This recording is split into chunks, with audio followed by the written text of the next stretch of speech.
Alléluia, gloire au nom du Seigneur. On va continuer l'étude biblique sur la prière d'intercession. Donc, pour ceux qui étaient là dimanche dernier, on avait vu, et je ne vais pas revenir là-dessus, l'intercession avec compréhension ou par le Saint-Esprit. Ça veut dire qu'on intercède en sachant très bien pour qui on intercède, comment on intercède, avec nos paroles et nos pensées, en étant conscient de ce que nous faisons, de ce que nous disons. Et on avait vu l'intercession par le Saint-Esprit, c'est-à-dire que nous ne savons pas pour qui nous prions, nous ne savons pas comment prier, et alors le Saint-Esprit vient et nous parlons en langue, nous intercédons en langue, et parfois c'est juste par des soupirs, mais notre esprit et l'Esprit du Seigneur sont assemblés et le travail se fait. Ça, c'est une intercession que nous ne contrôlons pas, mais qui est dans tous les cas la plus efficace. Parce que c'est le Saint-Esprit qui fait le travail lui-même, directement. Donc nous ne contrôlons rien et nous ne maîtrisons rien. Amen. Pourquoi l'intercession est-elle importante? L'intercession est tout naturellement importante à cause de l'accent que Jésus y a mis dans son propre ministère terrestre. Il faut savoir que la Bible dit que Jésus a été un exemple pour nous en toutes choses. Et Jésus était aussi un exemple dans le ministère d'intercession. Son importance est aussi révélée dans la Bible, qui est pleine d'histoires d'hommes et de femmes qui ont obtenu des résultats puissants à travers une intercession efficace. On parle de résultats puissants à travers une intercession efficace. À travers une intercession efficace, nous pouvons, de façon spirituelle, et c'est bien qu'on puisse tous comprendre ça, nous pouvons de façon spirituelle aller partout dans le monde. À travers une intercession efficace, nous pouvons de façon spirituelle aller partout dans le monde. L'apôtre Paul parle, je pense que c'est à l'église de Corinthe, ou d'Éphèse, je ne sais plus exactement, je ne veux pas me tromper ce matin, et il écrit une lettre.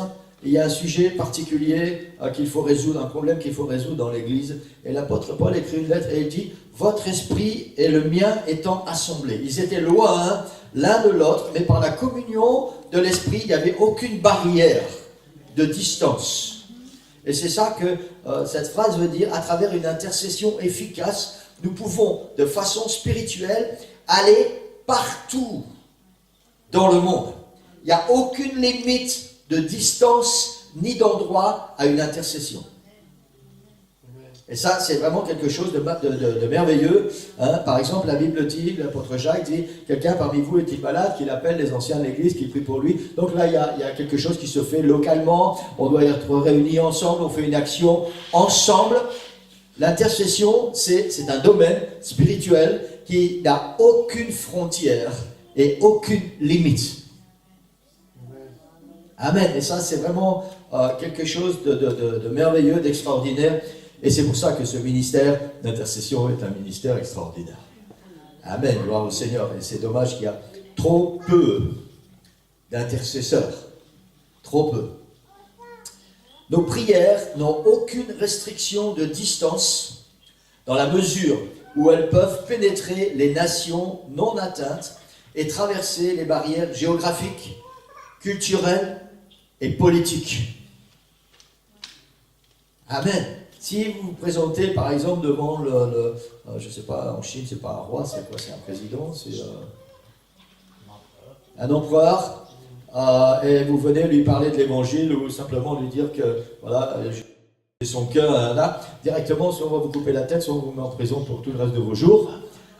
Mais en prière, dans la prière, dans l'intercession, alors vous pouvez vous tenir devant cette personne et faire le travail qu'il y a à faire. Et ça c'est ça qui fait toute la différence. Il y a des situations que visuellement ou face à face qui n'auront aucun impact ou qui ne n'est pas permis de faire, de pouvoir faire. Et l'intercession a ce pouvoir. Elle a cette autorité, je veux dire, sans limite, de pouvoir accéder n'importe où à n'importe quel personnage. Et ça permet au Saint-Esprit de pouvoir faire son travail.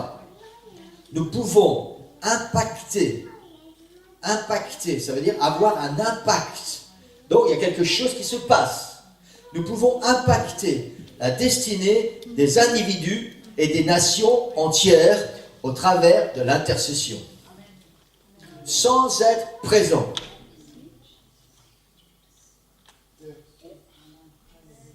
Amen. Amen. Peut-être notre cerveau, qui pourtant est déjà très développé, mais est trop limité pour comprendre ce genre de choses. Mais l'intercession n'a aucune limite. Elle n'a aucune barrière. Et c'est pour ça que la Bible dit que Dieu recherche des intercesseurs. Parce que dans le monde entier, il y a des besoins. Et nous pouvons très bien, nous, ici, en Belgique, atteindre des besoins en Afrique, en Amérique du Nord, en Amérique du Sud, en Chine, au Japon, de l'autre côté, en Équateur, n'importe où. Nous pouvons atteindre les gens et nous pouvons laisser l'Esprit du Seigneur faire son travail sans limite. Sans limite. Et c'est là où on entre plus dans ce domaine de l'intercession par le Saint-Esprit. Parce qu'il y a des domaines où nous ne savons pas comment prier, nous ne savons pas quoi demander, nous ne savons pas, Seigneur, de quelle façon tu peux agir là, nous ne savons pas. Nous sommes vraiment dans le flou, dans le vague, et c'est seulement l'Esprit du Seigneur qui peut agir parce que lui, il sonde les cœurs, il sonde les situations, il sait ce qu'il faut faire, comment il faut le faire, quand il faut le faire, avec qui il faut le faire. Et c'est dans ce domaine bien particulier que le Seigneur cherche des intercesseurs qui vont intercéder en esprit.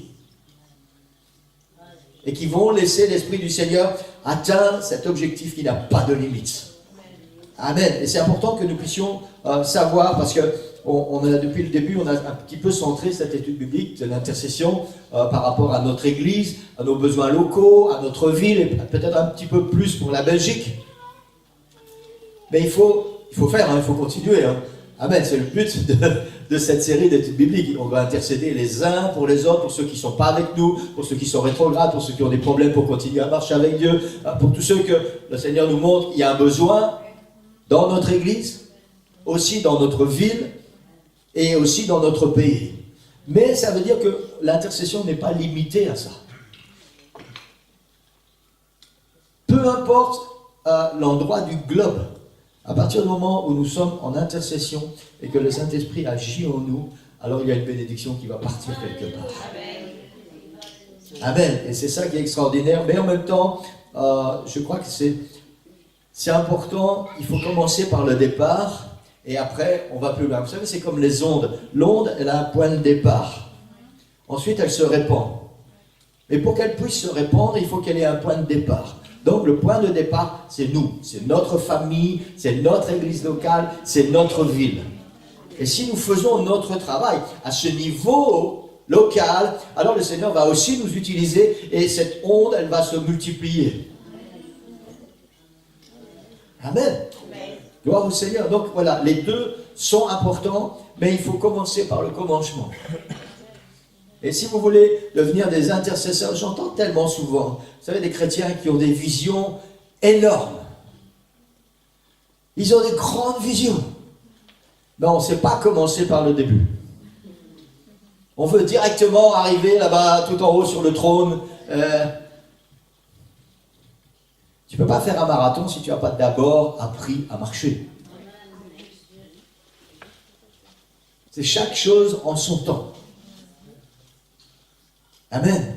Gloire au Seigneur. Et le Seigneur sait très bien ce qu'il fait. Vous savez, quand il a choisi les disciples, c'était d'abord à Jérusalem. D'abord à Jérusalem. Et le Seigneur a bien insisté là-dessus. D'abord à Jérusalem. Ensuite en Samarie, en Judée et après aux extrémités de la terre. D'abord à Jérusalem. D'abord là où vous allez recevoir, d'abord là où il y aura le premier besoin. Grand besoin. Ça ne veut pas dire qu'ailleurs il n'y a pas de besoin. Ça veut dire que pour pouvoir atteindre ailleurs, il faut d'abord résoudre le besoin local. Et ensuite, le Seigneur va nous utiliser pour tout le reste. Nous pouvons véritablement aider à sauver les vies et les âmes d'hommes et de femmes, de garçons et de filles, et étendre l'évangile du royaume dans le monde entier à mesure que nous intercédons dans la prière. Vous Vous savez, maintenant, on vit à une époque où le monde entier est connecté. Hein? Tout le monde sait ce que ça veut dire connecté. Smartphone, tablette, iPhone, ordinateur, montre, chaussures, lunettes, tout est connecté maintenant. Vous êtes fliqués partout où vous allez. Et merci Seigneur parce que il y a des hommes et des femmes, des enfants de Dieu, qui savent utiliser cette technologie. Et elle permet de répandre l'évangile. Et vous savez quoi? Cette technologie, elle ne sera jamais aussi efficace. Aussi connectée soit-elle, jamais aussi efficace que la connexion du Saint-Esprit dans l'intercession. Merci Seigneur pour toutes ces merveilles de technologie. Il nous faut les utiliser parce que c'est bien, nous les premiers, on utilise Internet, on utilise YouTube et des gens nous suivent régulièrement. Après, ils font ce qu'ils veulent avec ce message. Mais ça ne sera jamais au même niveau que le travail que le Saint-Esprit, lui, fait quand nous intercédons. Amen. Vous savez, il y a des endroits sur la terre qui ne sont pas connectés parce que tout simplement, il n'y a pas encore Internet. Il y a des pays entiers où il n'y a pas encore Internet. Mais là où Internet n'est pas encore arrivé, le Saint-Esprit travaille. Amen. Et c'est là où le Seigneur a besoin d'intercesseurs. C'est là où le Seigneur a besoin d'intercesseurs connectés. Parce que notre connexion à nous, elle n'est pas sur Internet. Elle est au ciel. Amen. Et c'est ça qui fait toute la différence. Amen. Gloire au Seigneur. L'homme et la femme, l'homme, c'est-à-dire l'être humain, est donc un privilégié lorsqu'il est associé à cette tâche. Amen. Amen. Vous savez, quel que soit le ministère qu'un enfant de Dieu peut recevoir, c'est un privilège, c'est un honneur. Ça veut dire qu'il y a un besoin quelque part, soit de prédication, soit pour la musique, soit pour l'intercession, peu importe le ministère, il y a un besoin quelque part. Et Dieu nous a choisis, on va voir ça tout à l'heure dans la parole. Dieu nous a choisis et nous sommes privilégiés. Nous sommes honorés d'avoir été choisis par le Seigneur pour pouvoir accomplir ce ministère. C'est un privilège et un honneur d'être choisi par Dieu pour devenir un intercesseur. D'autant plus que, bien souvent, le ministère d'intercesseur, c'est un ministère ingrat dans le sens où ça se passe en privé, entre Dieu et nous. Personne ne va crier sur les toits votre nom. Ah oui, lui ou elle, ah, c'est des intercesseurs. Non. C'est Dieu et vous et les démons. Eux, ils savent. Et ils vont venir vous taquiner, ils vont venir vous embêter. Mais tous ceux qui sont autour de vous, et c'est un privilège. Amen. Gloire au Seigneur. C'est un privilège de pouvoir être intercesseur avec le Seigneur. Le temps passe toujours tellement vite. J'ai toujours peur de ne pas avoir assez pour ce que j'ai préparé. Et puis, j'ai toujours beaucoup trop. Et ce matin, je voudrais particulièrement vous laisser des pensées qui sont importantes. L'intercesseur est un avocat chevronné. J'insiste. Pas n'importe quel avocat. Un avocat chevronné, maîtrisant l'art de la défense pour la personne pour qui il prie. Un intercesseur, c'est un avocat qui connaît bien son métier, qui sait exactement comment faire son métier, qui connaît très bien la situation qu'il doit défendre et qui connaît aussi le juge qu'il va devoir convaincre. Un avocat chevronné. C'est-à-dire quelqu'un qui ne va pas venir dans la présence du Seigneur sans être préparé. Amen. Sinon, c'est juste une prière. Nous ne sommes toujours pas dans le domaine de l'intercession. Et c'est différent. L'intercesseur est une personne qui maîtrise l'art de la prière. Eh oui, il y en a qui vont dire c'est le 9e art ou le 10e art, parce qu'on est déjà arrivé au 7e art. Non, c'est pas ça. Je ne sais pas. Mais en réalité, vous savez quoi? L'art de la prière, c'est le premier art. C'est celui qui dépasse de loin les autres. L'intercesseur est une personne qui maîtrise l'art de la prière. C'est un habitué de la présence de Dieu, car c'est là qu'est son lieu de service. Vous savez la différence entre quelqu'un qui prie et quelqu'un qui maîtrise l'art de la prière.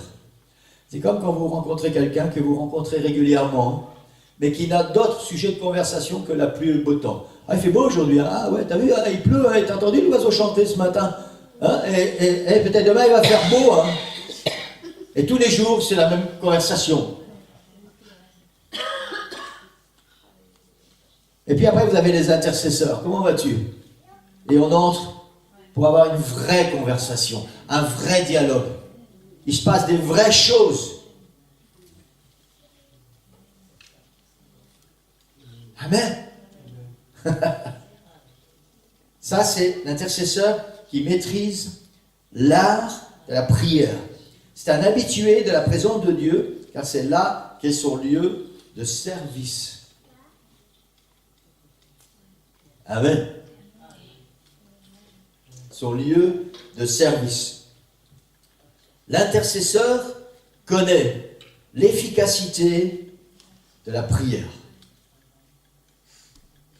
C'est très important. Nous parlons d'un ministère.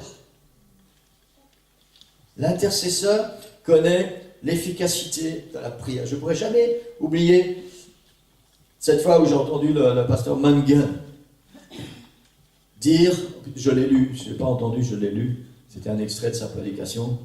Si seulement les chrétiens savaient ce qui se passe quand on prie.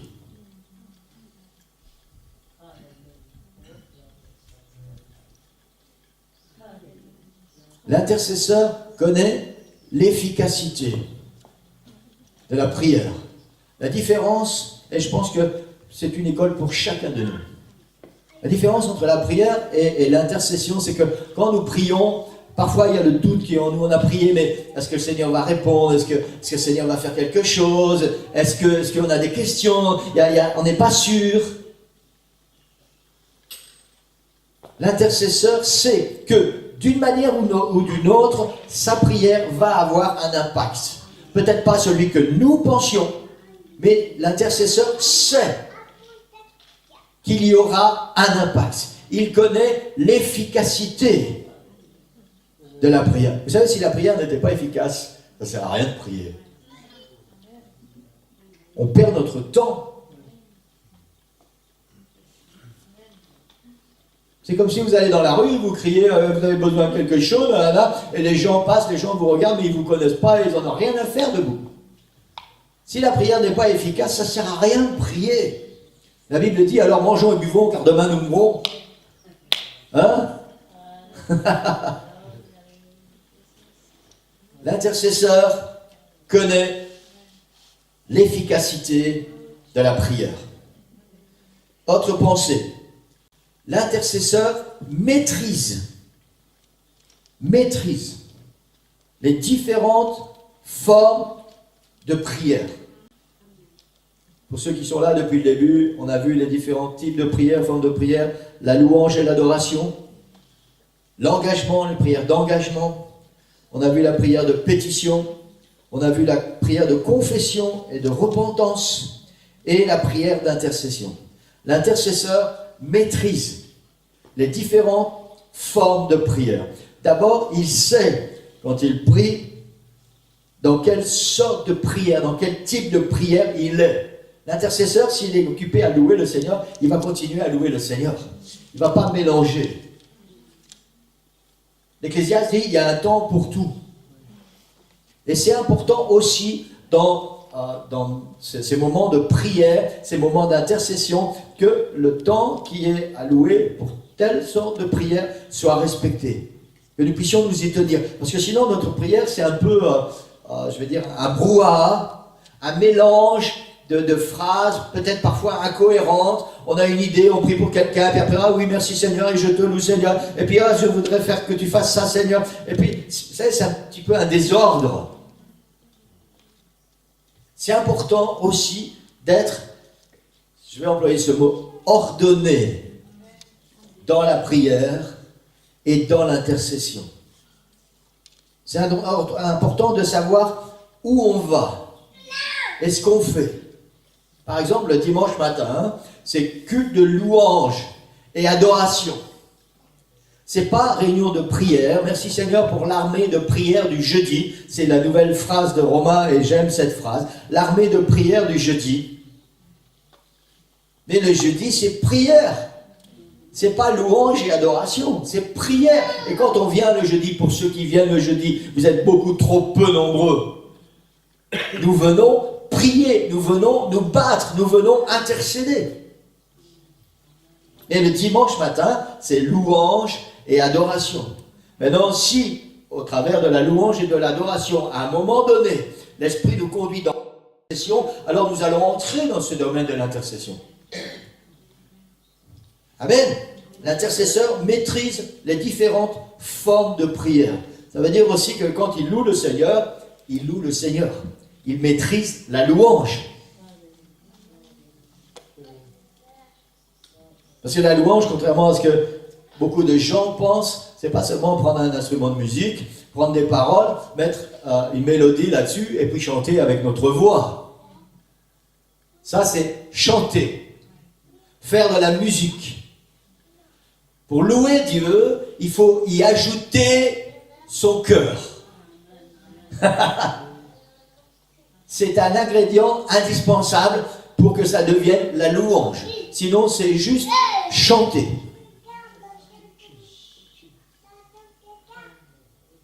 Amen. Un intercesseur maîtrise les différentes formes de prière. Amen. Gloire au Seigneur. L'intercesseur connaît le Seigneur. En effet, c'est à lui qu'il s'adresse et de lui qu'il attend tout.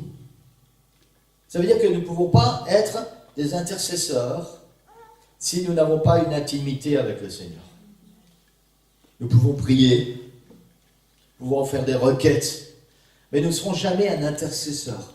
L'intercesseur, c'est quelqu'un qui a une intimité avec le Seigneur, qui connaît le Seigneur. Vous savez, la raison toute simple, c'est que si vous voulez intercéder en esprit, si vous n'avez pas d'intimité avec le Seigneur, il n'y a jamais le Saint-Esprit qui va travailler dans vos cœurs, qui va travailler dans vos vies et qui va prendre le relais de vos paroles. Il faut pour ça qu'il y ait une connaissance du Seigneur. Connaissance, ça veut dire des relations intimes. Quand la Bible parle de connaître, elle parle de relations intimes. Être proche, très proche. L'intercesseur connaît le Seigneur, en effet, et c'est à lui qu'il s'adresse, et de lui qu'il attend tout. Et je vais terminer, Anaïs, tu peux venir. L'intercesseur est une personne sensible à la nécessité de prier pour son fardeau. Tout à l'heure, on parlait avec frère Jean-Paul de la compassion. On parlait de la marche de prière. On était tellement peu à 8 heures. On va voir si peut-être il faut changer les horaires et changer le jour pour que l'Église puisse avoir l'opportunité de participer. Mais on parlait aussi de ce fardeau des âmes.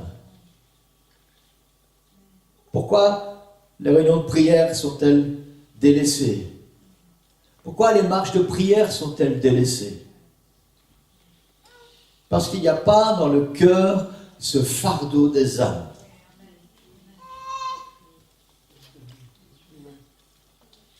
Et pourtant, ça devrait être le premier critère d'un enfant de Dieu. À partir du moment où nous sommes sauvés, nous savons de où nous venons. Nous savons de quel bout le Seigneur nous a tirés. Et à cause de ça, alors il devrait y avoir dans nos cœurs un fardeau pour tous ceux qui sont encore dans cette boue.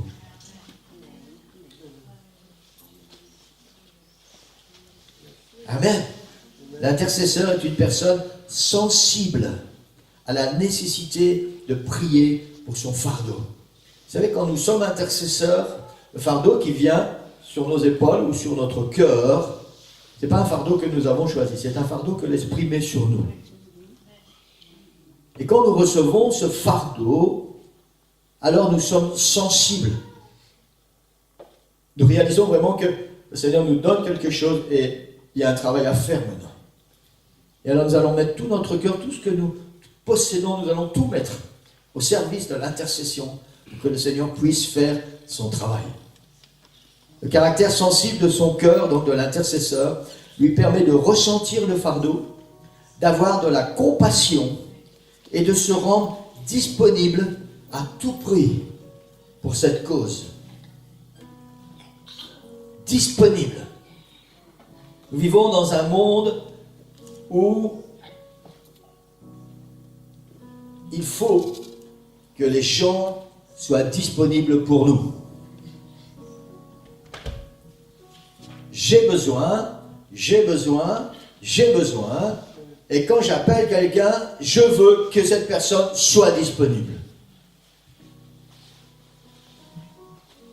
Chaque heure du jour et de la nuit, quel que soit le besoin, peu importe ce que nous allons rencontrer, nous voulons que les gens qui sont autour de nous soient disponibles. Oui, allô, dis, j'ai un problème, j'ai besoin de toi. Tu peux m'aider? Et si cette personne dit, écoute, je suis désolé, mais, oui, mais il faut que tu fasses un effort, j'ai vraiment besoin. Ça, c'est ce qui se passe en général. Et dans le domaine de l'intercession, le Seigneur cherche des hommes et des femmes qui vont être sensibles à ce besoin et disponibles. Ça veut dire qu'ils vont laisser tout de côté. Tout. Pour aller sur leurs genoux et dire, Seigneur, voilà, tu m'appelles là, maintenant, pour ça, je suis là.